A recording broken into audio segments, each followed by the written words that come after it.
প্রিয়া মামুনি, তুমি যদি আমার প্রশ্নের কিছু উত্তর দাও তাহলে ওই যে টেডি বিয়ারটা দেখছো এটা আমি তোমাকে দিয়ে দিব। আচ্ছা, তোমার রাফি আঙ্কেল কি তোমাদের বাসায় যায়? হ্যাঁ যাই তো। বাসায় গিয়ে কি করে? আমার সাথে গল্প করে।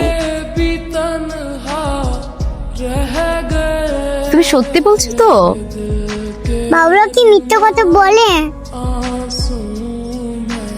প্রিয়া, এই যে এই টেডি বিয়ারটা এখন তোমার, নাও।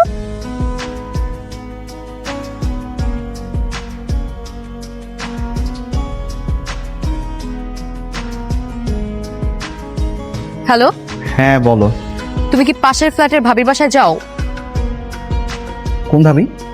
তুমি কতগুলো ভাবিকে চেনো যে তুমি চিনতেই পারছো না পাশের বাসার ভাবিকে? আল্লাহ চিজি, কি বলতেছো তুমি এসব? আমি কেন কোনো ভাবির বাসায় যাব? পাশের বাসার শিলা ভাবিকে তুমি চেনো না, যার স্বামী বিদেশ থাকে? তার বাসায় তুমি যাও না?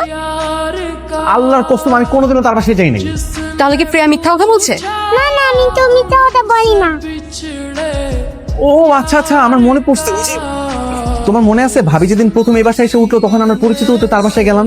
তুমি তো আমার সাথেই ছিলা। আর ও তো ছোট মানুষ, ওর বোধহয় কোনো কিছু মনে নাই।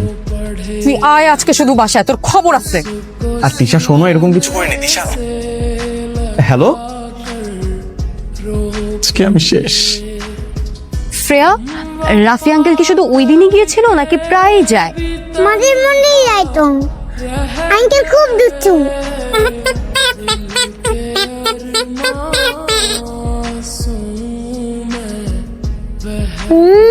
আজকে আঙ্কেলের খবর আছে।